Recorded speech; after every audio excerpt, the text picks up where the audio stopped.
Que esse tempo seja um tempo de despertamento como igreja, despertamento como filhos de Deus, para que Ele possa nos levar a entender o quão gracioso o Senhor tem sido comigo e com você. Eu quero me apresentar rapidinho, né? Falar um pouquinho da minha trajetória, da minha história, não do meu testemunho agora, mas da minha história. Nós somos pastores na comunidade renovada de Pinhais desde 1996, vamos já aí quase 30 anos pastoreando, servindo ao reino do Senhor, e é uma honra, é uma alegria poder ser esse instrumento de Deus nessa tarde para compartilhar um pouquinho da palavra do Senhor nesse tempo tão especial que você separou para estar aqui sentado, ouvindo algo do céu. E eu me sinto honrada e feliz por esse convite, pastora Vanessa, pastor Zeon, bispos, né, dessa casa, pela confiança, por ter nos convidado para estar aqui. E eu creio que muitas coisas o Senhor vai falar ao nosso coração, já tem falado, mas Ele tem um novo tempo para essa casa. Quantos creem nisso? Amém? Ele tem algo novo para fazer. E quando algo novo de Deus vem, Ele é muito melhor do que o que a gente já viveu, né? E é incomparável. Então, eu quero dizer para vocês que eu tenho 3 filhos, 2 noras, um genro, 2 meninas, né? Dois filhos meninos e uma menina. E tenho 2 noras e um genro, 3 netos. E somos extremamente gratos a Deus pela família que o Senhor nos concedeu, né? Hoje, nós estamos completando 33 anos que nós nos conhecemos. Então, tem sido um tempo de uma grande jornada, a 2, de uma jornada onde o Senhor nos uniu por um propósito muito maior do que nós pudéssemos compreender no início. Mas é muito bom olhar para trás e ver o que o Senhor fez, e muito mais ainda, né? Eu creio, eu sou muito ousada e eu sei que o Senhor ainda vai nos levar a muitos novos desafios, muitas novas possibilidades com Ele, para Ele, né? Como nós cantamos hoje, não é sobre nós, não é sobre o que nós somos, sobre o que nós temos, mas é sobre o que o Senhor quer fazer, sobre a manifestação dEle sobre toda a terra. Então eu quero compartilhar com você nessa noite, nessa tarde, uma palavra que está lá em João, capítulo 4. Eu quero ler breve esses capítulos com vocês. É um tantinho de versículos, mas eu quero que você preste atenção para a gente decorrer um pouquinho nele. E eu sei que está calor, né, irmãos? Mas imaginem-se, né? Nós temos uma imaginação muito fértil. Imagine que você está sentado numa cadeira de praia, com uma brisa muito fresca, né? Uma aguinha de coco bem gelada, e ouvindo o que Deus tem para você, né? Então eu sei que está quente, mas nós precisamos sair, né, desse contexto que nos limita e levar a nossa mente para esse lugar que o Senhor tem para trazer. Então João 4, do versículo 4 ao versículo 42, se você puder abrir aí comigo.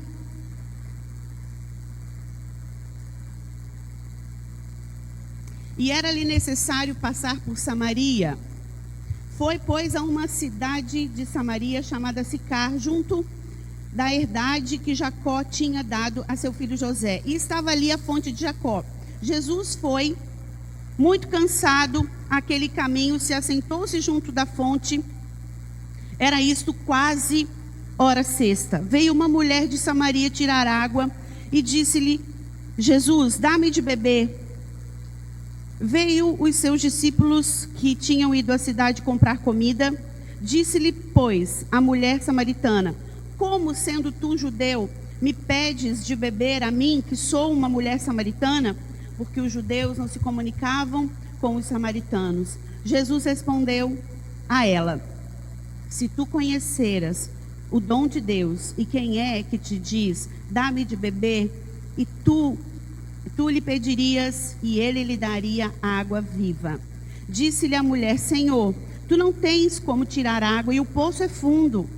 Onde, pois, tens água viva? És tu maior do que o nosso pai Jacó, que nos deu o poço, bebendo ele próprio dele e os seus filhos e o seu gado? Jesus respondeu e disse: qualquer que beber dessa água tornará a ter sede, mas aquele que beber da água que eu lhe der nunca terá sede, porque a água que eu lhe der será nela uma fonte de água que salta para a vida eterna. Disse-lhe a mulher: Senhor, dá-me dessa água, para que não mais tenha sede e não venha aqui tirá-la. Disse-lhe Jesus: vai, chama o teu marido e venha cá. A mulher respondeu e disse: não tenho marido. Disse-lhe Jesus: disseste bem, não tenho marido, porque tiveste 5 maridos, e o que agora tens não é o teu.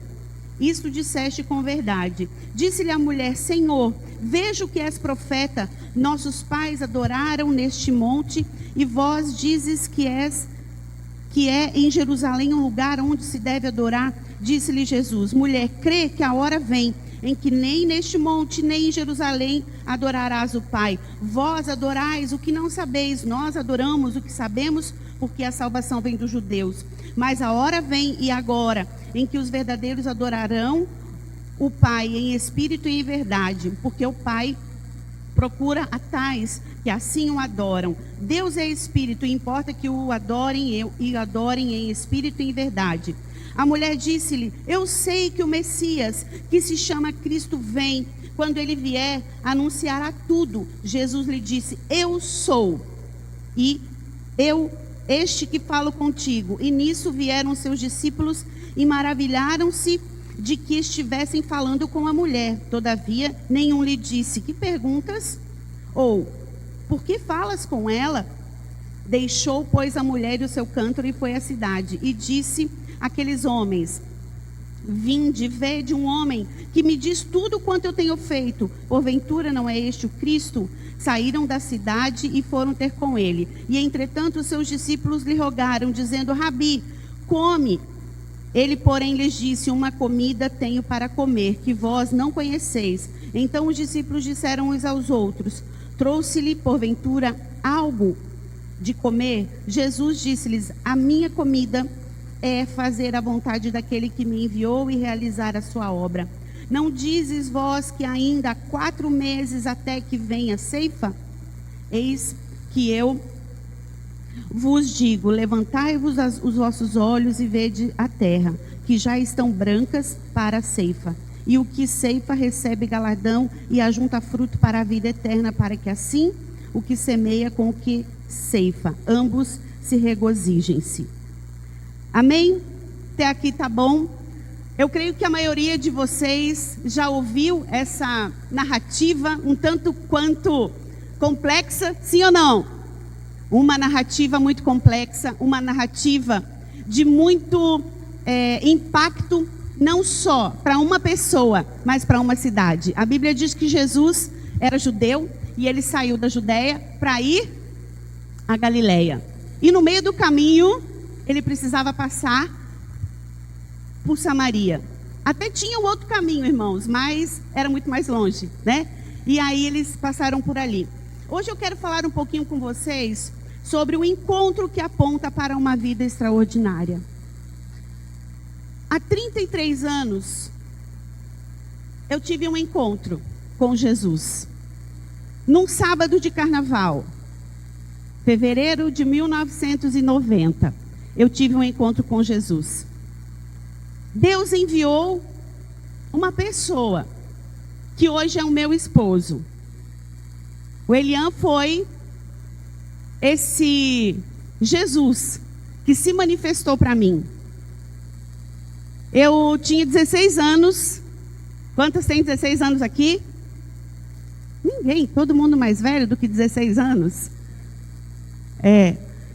Eu tinha 16 anos, estava trabalhando num sábado normal de carnaval.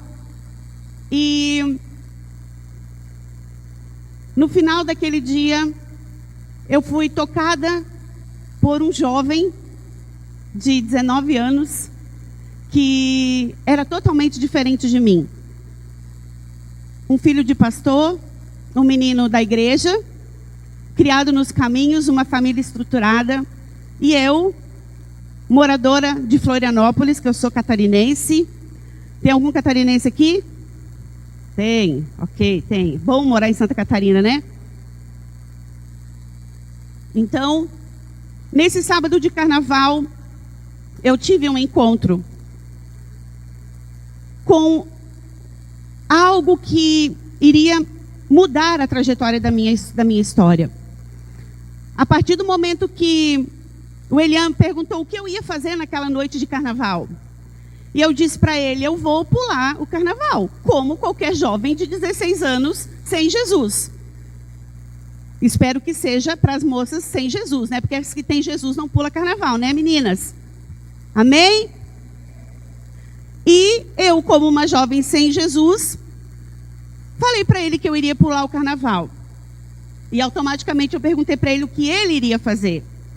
Ele me disse que iria para a igreja. Eu disse, tá brincando comigo?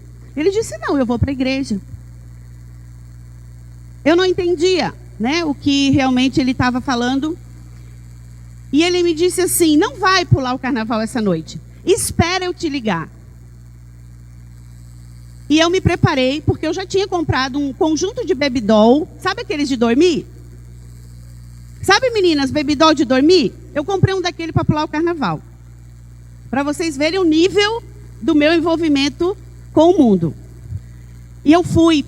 E ele falou assim, não vai pular o carnaval, espera eu te ligar. Porque ele foi para a igreja e depois ele me ligou. E naquela noite de carnaval, nós começamos a conversar. E as minhas amigas passaram e me chamaram para ir para o carnaval. Minha mãe falou para elas assim, eu acho que ela não vai não, porque ela não sai desse telefone com esse moço aí que ligou. E eu fiquei um bom tempo no telefone com o Eliam. E eu não fui pular o carnaval naquela noite. E no outro dia ele me convidou para ir à igreja, no domingo de carnaval. E eu fui para a igreja. Escola Bíblica Dominical, alguém já ouviu falar? Alguém já ouviu falar, irmãos? Eu fui para a Escola Bíblica Dominical no domingo de carnaval. Eu nunca imaginaria que eu estaria naquele lugar no domingo de carnaval. E eu fui. E ele me chamou para almoçar. E à noite eu voltei na igreja de novo e eu nunca mais pulei o carnaval. Você pode dar um forte aplauso a Jesus por isso?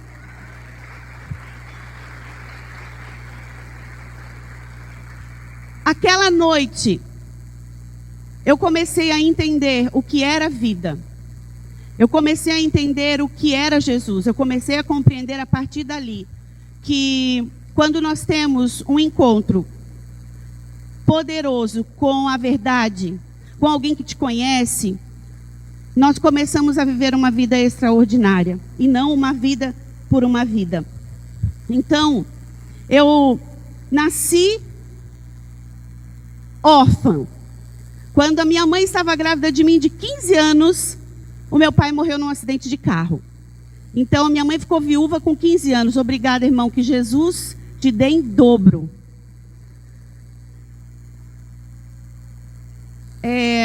Minha mãe engravidou de mim e o meu pai faleceu num acidente de carro quando ela estava grávida de 7 meses de mim.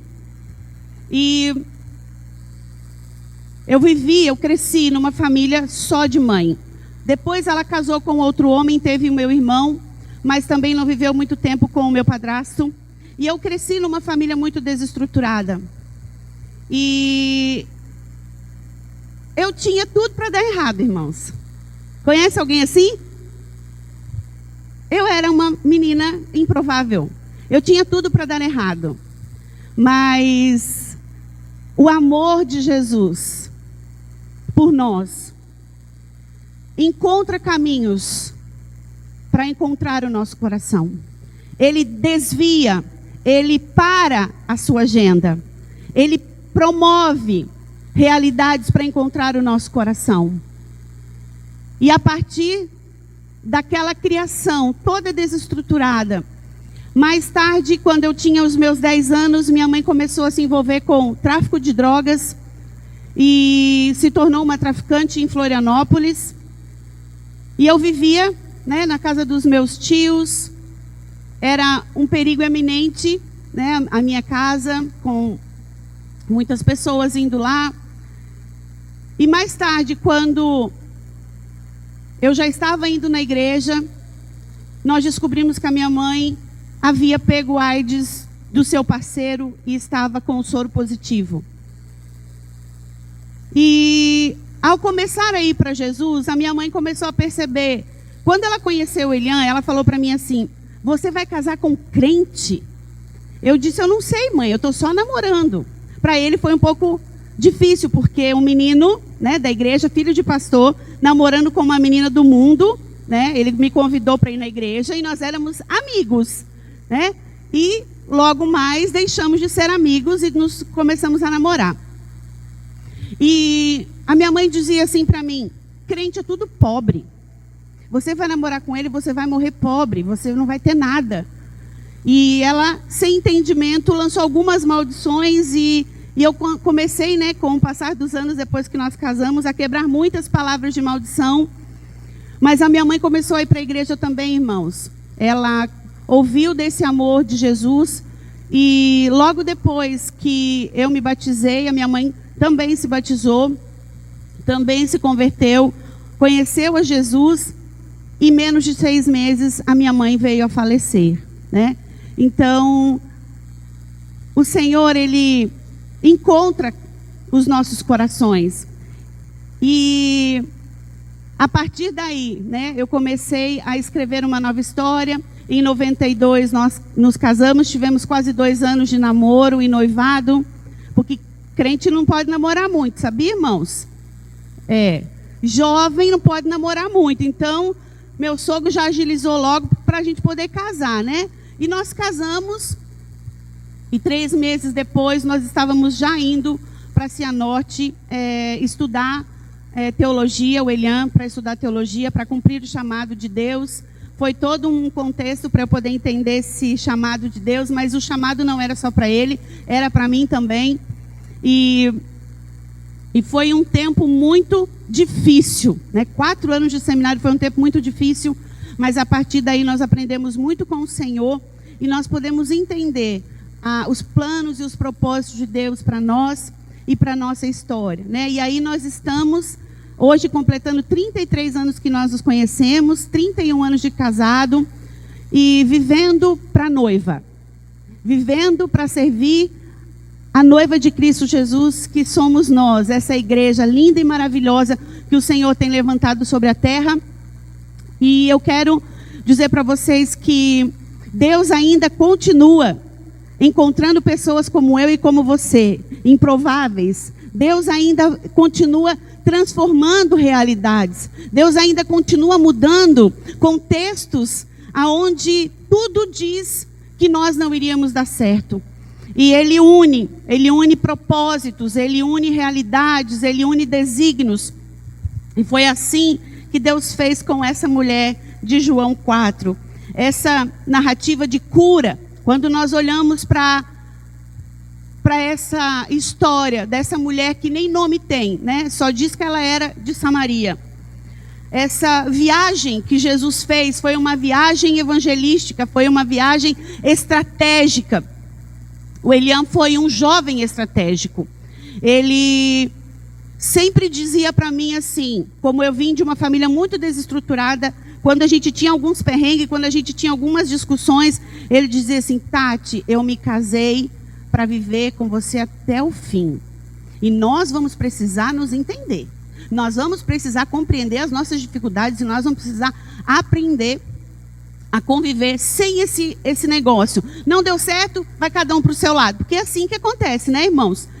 Não vai dar certo, cada um vai para o seu lado, cada um vai para o seu canto. Eu tinha uma dificuldade que não me ajudava muito, né? Porque eu não tinha mãe e não tinha pai.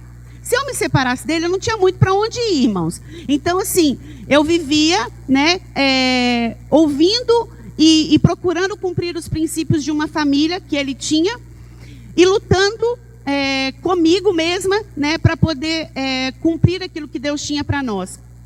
E dentro desse texto que nós lemos hoje, né, é uma narrativa que conta-nos a história de uma mulher improvável, de uma mulher que buscava subterfúgios para sobreviver, né? A Bíblia diz que ela saía de um lugar muito difícil para pegar água em um lugar distante, em um horário muito inóspito, um horário muito quente. Você imagina, né? Naquela região onde ela morava, em Samaria, num horário entre meio-dia e 2 horas da tarde, né? Alguém que gosta de passear aí pela rua nesse horário, entre 38 e 40 graus, é um sol escaldante. Mas a Bíblia diz que ela ia buscar água. Água é muito pesado, água é um serviço. Buscar água era um serviço mais para homens. Mas quando Jesus a viu sozinha, Jesus começou a instigar, né? Quando nós estamos diante de pessoas levantadas por Deus, nós não podemos deixar com que o nosso coração se feche para aquilo que Deus quer fazer. Jesus queria fazer algo através da vida daquela mulher. E quando ele olhou para ela, Jesus sabia quem ela era. Jesus sabia do seu passado. Jesus sabia do momento atual que ela estava vivendo. Você sabia que Jesus conhece o seu passado? Gente, deixa eu falar uma coisa para vocês. Vocês estão aqui comigo? Eu quero falar uma coisa. Eu não gosto de falar para a igreja morta. Eu gosto de falar para a igreja viva. Se você está vivo, você se manifesta, amém? Se manifesta porque me ajuda, tá bom? Tá calor, né? Você está aí sentadinho, um pouquinho mais perto do ar. E eu gosto que você se manifeste também para que a gente possa interagir nessa tarde aí muito especial. Então, aquela mulher, ela vivia em uma angústia contínua, em uma frustração emocional contínua. Ela se sentia rejeitada, se sentia dentro de um contexto de muito abandono. E muitas vezes, quando nós, até mesmo dentro da igreja, em contextos cristãos como esse, a gente acha que Jesus não quer consertar o nosso passado, ou a gente finge que nós não temos um passado. O nosso passado, ele é importante ser observado, porque se não houver cura, a igreja não pode transformar uma realidade social. Se a igreja é uma igreja doente, uma igreja com problemas emocionais, nós não conseguimos avançar, porque nós vamos estar sempre negando o nosso passado. Então Jesus conhecia o passado daquela mulher, ele estava ali com ela naquele presente, e ele desejava tocar nela para que o seu futuro fosse transformado em um futuro extraordinário. Assim como ele tem feito comigo e com você, irmãos. Jesus conhece a nossa trajetória. Ele sabe dos pesos que você carrega. Ele sabe das coisas erradas que você fez. Ele conhece o teu futuro. E a palavra de Deus diz que o Senhor tem planos de vida para mim e para você. Ele tem desejo de conectar-nos com projetos maiores do que o que a gente pode ver humanamente falando. Então Jesus, ele revelou a ela quem ele era. Muitos de nós estamos sendo expostos a esse Jesus que muda realidades, mas nós não temos tido fé para crer o suficiente no poder dele para operar milagres nas nossas vidas. Aquela mulher, ela acreditou que ele era o Filho de Deus que estava por vir, que eles ouviam que viria. Ela acreditou que ele poderia mudar a realidade dela, independente do passado. Quando nós viemos para Jesus, mesmo nós que fomos criados na igreja, nós viemos com alguns traumas, nós viemos com uma mochilinha do passado, nós viemos com alguns conceitos, nós viemos com algumas estruturas humanistas, ou como o Elian falou ontem, né, de que 30% nós herdamos, 70% nós somos formados com a conexão de amigos, de escola, de pessoas. Nós somos construídos na nossa identidade a partir de relacionamentos. E aquela mulher, ela era aquilo por conta do todo o seu contexto, do seu passado. E a Bíblia diz que Jesus ensinou para ela algumas coisas importantíssimas para o seu futuro. A Bíblia diz que Jesus falou para ela sobre reconhecer o seu erro. Quando Jesus falou para ela que ela estava ali sozinha, que ela não tinha marido, eu penso, irmãos, que se fosse nos tempos de hoje, se fosse nos dias de hoje, se Jesus fizesse isso com alguns de nós, para falar do nosso passado, a gente tocaria Jesus da nossa vida. A gente diria assim: quem esse homem pensa que é, para ficar falando de quem eu sou? Quando nós, pastores e discipuladores, às vezes apontamos algum erro e algum pecado em amor de alguns discípulos, muitos deles acham que nós estamos querendo expor, ou acham que nós estamos querendo se meter na vida deles. E aquela mulher, pelo contrário, ela entendeu que do jeito que ela estava, não dava para ela continuar. Tem muitos de nós que estamos aqui hoje, que Deus tem falado para você assim: do jeito que você está, não dá para você continuar. Você precisa mudar a sua história. E a sua história só vai se transformar numa história extraordinária quando você deixar Jesus tocar na ferida. Quando você deixar Jesus revelar o teu passado. Quando você expor para Ele realmente as limitações que te impedem de viver o extraordinário de Deus para a tua vida.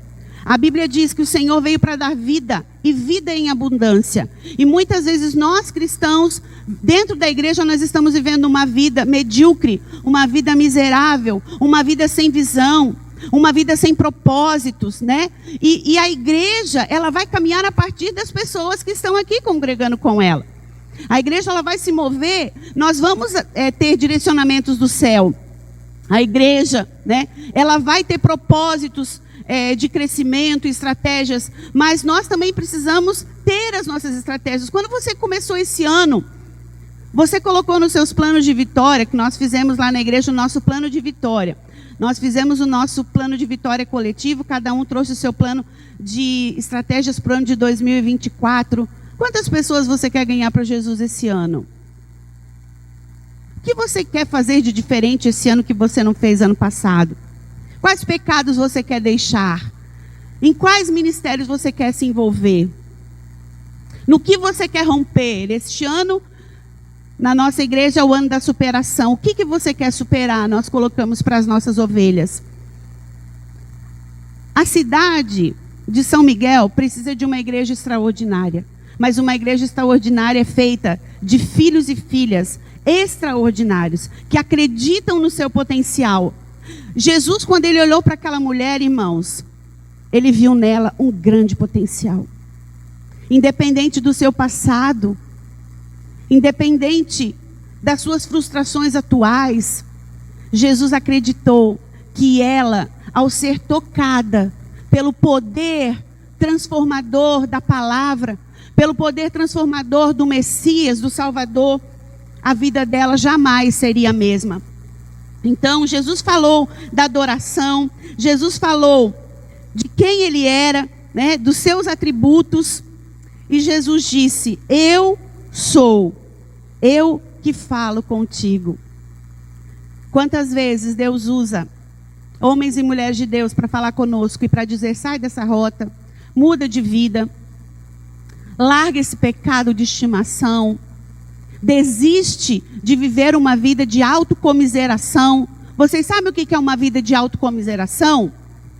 É uma vida que diz assim: eu não sou nada, eu não tenho nada, ninguém me olha, ninguém me ama. Quem sou eu para Deus fazer alguma coisa? Eu vivi por muito tempo achando que eu não podia fazer nada para Jesus, vivendo na sombra de um pastor, de um líder extraordinário, de um homem de visão. Porque se ele não tivesse uma boa visão, ele não teria lutado por mim, irmãos. Ele lutou por mim como nunca ninguém lutou. Mas eu sei que foi o anjo que Deus colocou na minha vida. E Deus sempre coloca pessoas para lutar por nós. E aquela mulher, ela foi exposta a uma verdade transformadora. E nós somos expostos a uma verdade transformadora. Nós somos expostos a um tempo de cura, a um tempo de milagre, a um tempo de restauração.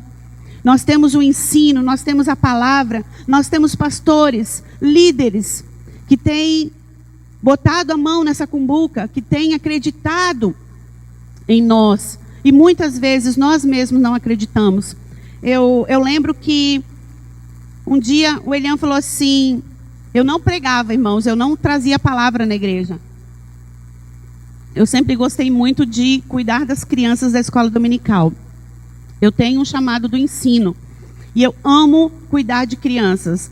Aquele ministério infantil que ninguém quer ir, eu era a primeira a me candidatar. Porque eu amo crianças. Não é à toa que eu trabalhei na educação por um bom tempo. Hoje estou trabalhando com projeto social.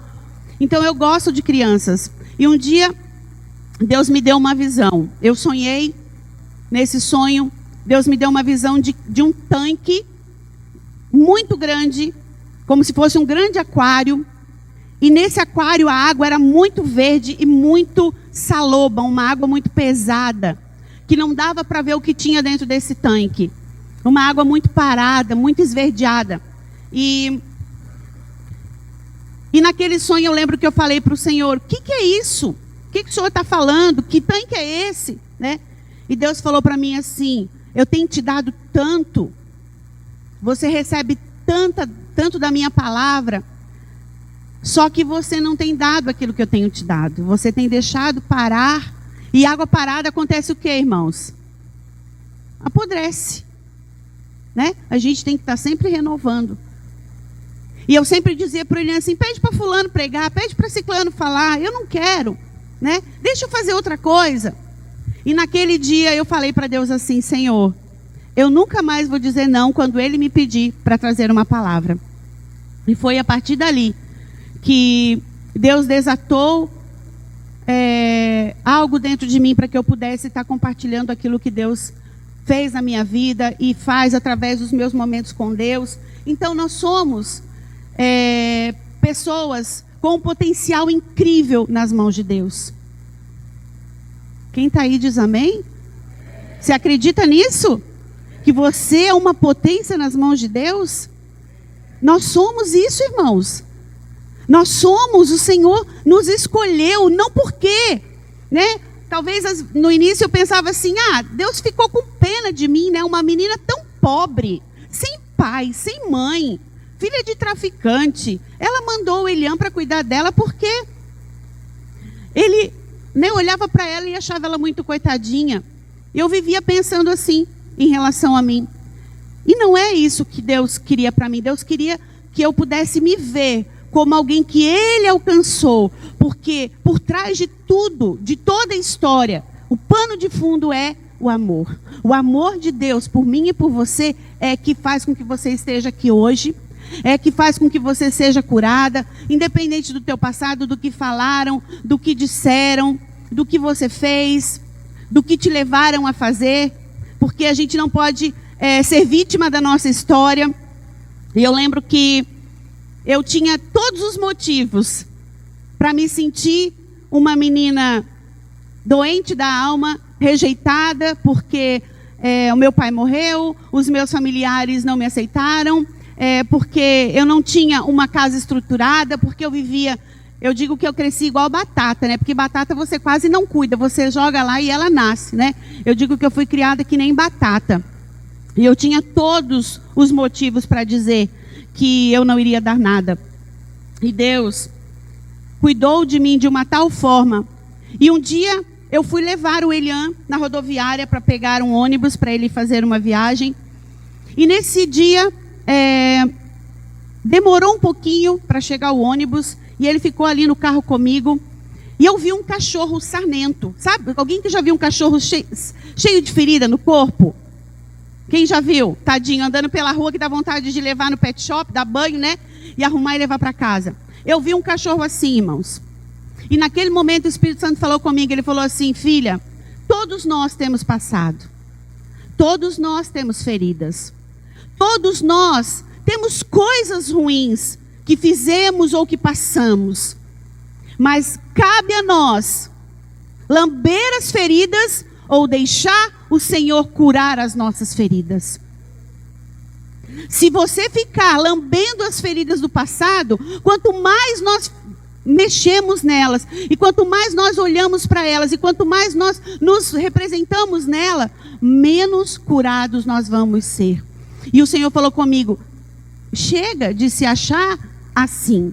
Eu já curei as suas feridas, eu já cuidei de tudo. E o Senhor falou isso para aquela mulher, Ele disse também para ela: sou eu quem falo contigo. Se você passar por mim e você acreditar que eu sou o Filho de Deus, você nunca mais vai viver uma vida de sofrimento. Por mais realidades difíceis que a gente venha passar, porque a palavra de Deus diz que no mundo nós vamos ter sim aflições, realidades difíceis, mas nós precisamos ter bom ânimo, nós precisamos olhar para cima, nós precisamos olhar para aquele que nos alcançou com o seu amor transformador. Nós precisamos cumprir o ID e o chamado do Senhor, porque, queridos, a palavra de Deus diz que além de Jesus ter essa terapia com essa mulher, né, irmãos? Jesus é um psicólogo tremendo, né? Ele colocou coisas e ele instigou coisas naquela sessão ali que ele teve com ela, que talvez nunca ninguém tinha tido.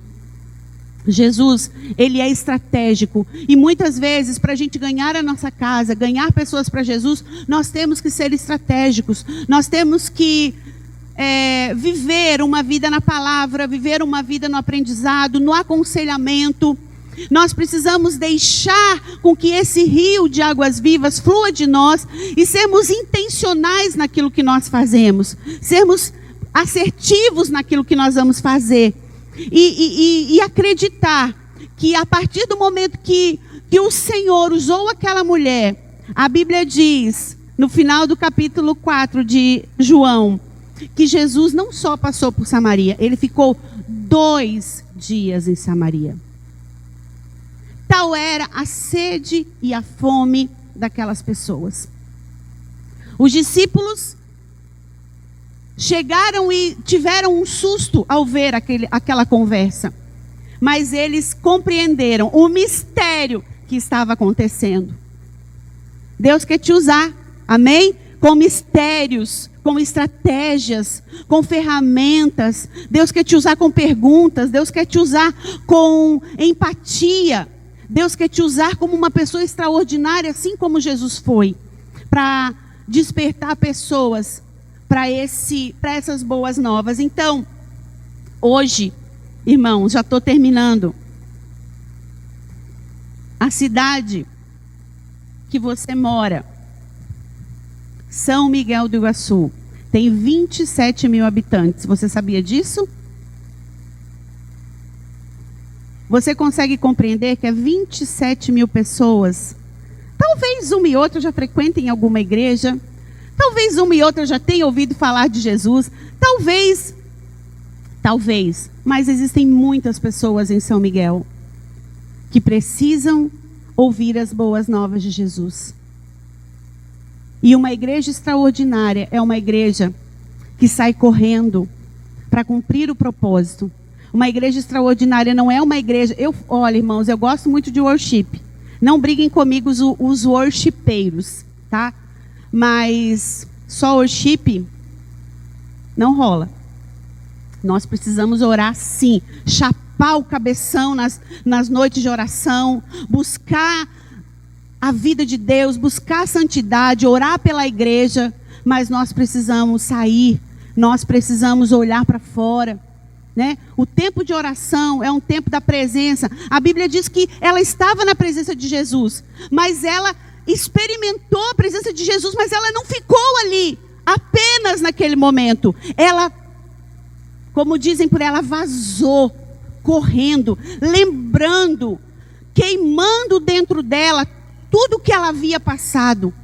Quando nós viemos para a presença de Jesus, quando nós estamos nas nossas noites de oração na nossa casa, no nosso secreto, é para a gente queimar, para ao sair da presença de Jesus, a gente lembrar das pessoas que estão indo para o inferno do lado da gente. Você sabia que tem muita gente ao seu lado indo para o inferno? Vizinhos, amigos de trabalho, familiares, pessoas tão importantes para Jesus como eu e como você. Nós não somos mais importantes para Jesus do que essas pessoas. O que importa é viver uma experiência com Jesus, mas é sair e pensar naqueles que ainda não têm. Jesus tem chamado uma igreja extraordinária, e uma igreja extraordinária é aquela que olha para fora. Uma igreja extraordinária é aquela que gasta sua vida para viver e coroar a glória do Senhor. Uma igreja extraordinária é uma igreja que olha para 20, não é 27, pastor, é 29 mil habitantes, né? Pouquinho mais. Se nós ganharmos 10% de São Miguel, nós ganhamos 2.900 pessoas para Jesus. Se nós ganharmos 5%, nós ganhamos 1.450 pessoas para Jesus. Se nós ganhamos 1%, nós ganhamos 290 pessoas para Jesus. Pense que aquela única mulher trouxe tantas pessoas para os pés do Senhor que Jesus teve que ficar 2 dias em Samaria. Tal era o impacto. Jesus tem te impactado, irmãs. Jesus tem te impactado, irmãos. Jesus precisa impactar a nossa alma. Jesus precisa impactar o nosso coração. A nossa fé precisa ser tão forte. Da mesma forma que nós fomos alcançados, nós precisamos mostrar para as pessoas que Ele também pode mudar a vida delas, assim como Ele tem mudado as nossas vidas. Eu quero que você leia comigo o Salmo 139, 14, para a gente concluir essa palavra de hoje. Jesus mudou a agenda dele para encontrar aquela mulher. Jesus fez uma agenda no carnaval de 1990 para mudar a minha vida. Jesus fez uma agenda para encontrar a sua vida. E você precisa fazer uma agenda para encontrar aqueles que estão indo para o inferno fora do amor de Deus. A igreja tem um propósito.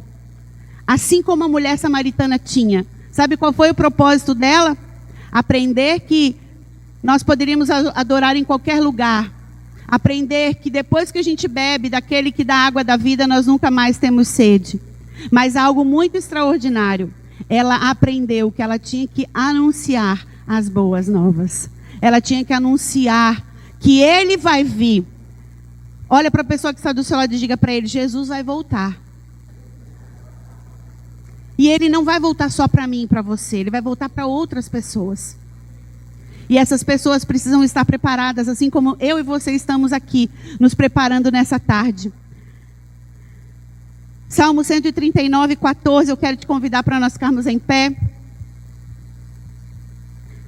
Esse texto diz assim: o salmista Davi, extremamente visitado pela graça, pela bondade, pelo amor do Senhor, pelo perdão. Davi viveu momentos de renovo, de restauração. Ele foi inspirado por Deus nesse salmo. Ele disse assim: graças te dou pela maneira extraordinária como fui criado. Pois tu és tremendo e maravilhoso. Sim, minha alma sabe muito bem isso. Sabe que um dos maiores trabalhos das trevas é falar para nós que nós não somos capazes de transformar realidades. Que nós não temos qualidades o suficiente para mostrar Jesus para as pessoas. Um dos maiores trabalhos das trevas é ferir a nossa alma para que a gente não seja curado o suficiente para saber quem nós somos. E a igreja do Senhor Jesus precisa ser exposta a essa realidade. Nós somos filhos de Deus. Nós somos pessoas que o Senhor sonhou e desejou ter para o seu coração. Nós temos uma missão e um chamado, que é anunciar as boas novas, independente de como nós estávamos antes do dia que o Senhor nos encontrou. Não deixe o passado, não deixe as palavras, não deixe as frustrações, não deixe as percas, não deixe o luto, não deixe com que sentimentos limitem você de falar aquilo que você precisa falar. Viva sabendo que o Senhor conta comigo e com você. Ele nos chamou, queridos, E Ele conta. Sabe o que é contar? Eu tenho 1, 2, 3, 4. Ele conta conosco para cumprir um propósito nessa cidade. E Ele sabe, e você sabe o que Ele já fez na sua vida. Feche os seus olhos, eu quero orar por você. Você sabe de onde Deus te tirou. Você sabe quantos milagres Deus já tem operado na sua vida. Você sabe quantas curas Deus já realizou na sua alma. A mulher samaritana, ela não ficou naquele lugar de autocomiseração. Ela acreditou naquele que a tocou. Jesus tem tocado a tua vida para viver uma vida extraordinária. Para viver sonhando os sonhos de Deus. Para viver uma vida de propósitos. Para viver uma vida de entrega e de renúncia. E hoje, o Senhor chama uma igreja apostólica. Uma igreja que se move no ensino, no pastoreio. O Senhor chama uma igreja que é chamada para liderar nos ministérios. O Senhor chama uma igreja evangelista. O Senhor chama uma igreja que se dedica ao estudo da palavra. Eu não sei qual é o seu chamado, mas você tem sido tocado pelo Senhor para avançar naquilo que Ele tem entregue para você. Eu quero orar por você. Eu quero que você coloque o seu coração diante do altar do Senhor. E se algo que eu falei faz sentido para você, eu quero que você saia do seu lugar e nós queremos orar por você. Se algo nessa tarde, de tudo que o Senhor falou, se algo tocou o teu coração e fez sentido para você, feche os seus olhos e ore ao Espírito Santo e diga: Senhor, eu quero sair. Eu quero avançar. Eu quero me movimentar. Não deixe os seus pés ficarem parados. E não deixe a sua mentalidade ser uma mentalidade medíocre. Se veja como alguém que é capaz. Talvez, quando nós olhamos para essa mulher, ela não tinha possibilidades nenhuma de falar de nada. Porque ela era uma mulher com um caráter duvidoso, com uma vida comprometida. Mas ela não se importou com aquilo, irmãos. Ela não se importou com o que iriam dizer. Ela simplesmente foi. Ela simplesmente rompeu com tudo aquilo que aprendia. E foi viver o chamado que o Senhor tinha para ela. Quando nós somos tocados por Jesus, nós não somos mais os mesmos. E se você não quer ser mais o mesmo, vem aqui no altar do Senhor. Se você quer ser alguém que não tem medo de cumprir o seu propósito e de avançar no reino do Senhor, saia do seu lugar.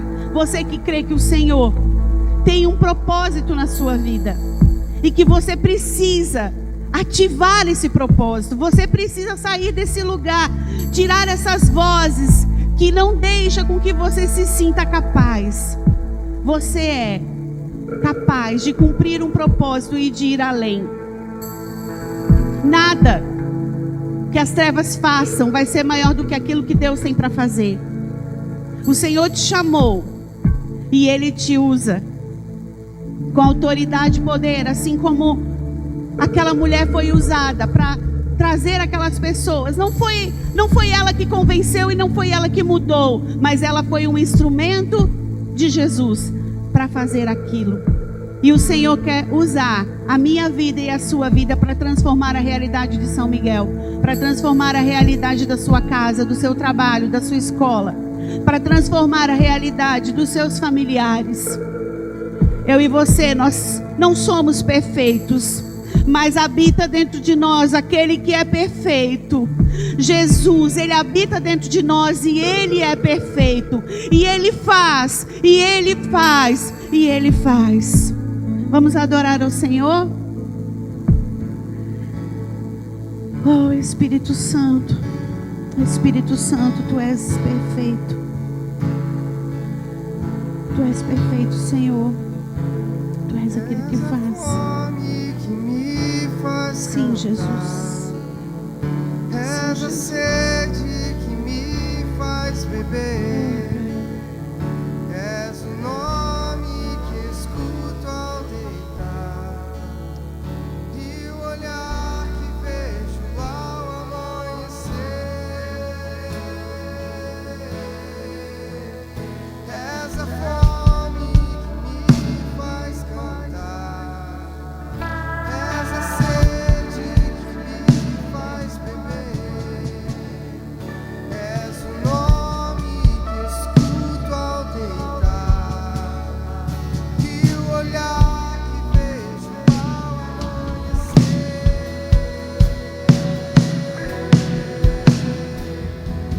E essa é minha promessa. Gastarei minha vida pra te coroar. O Senhor te vê nessa tarde. Ele vê o teu coração. Não pense que Ele está à margem. Ele está te vendo. Ele está vendo o teu coração. Você não está no anonimato de Jesus. Ele vê quem você é e o que você carrega.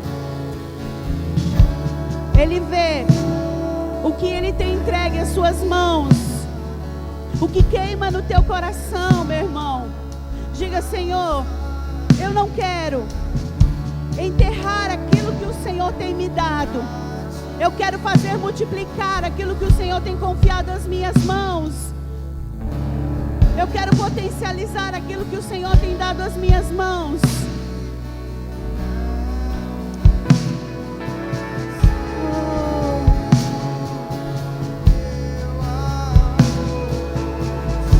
Sim, Deus. Visita, Senhor, teus filhos.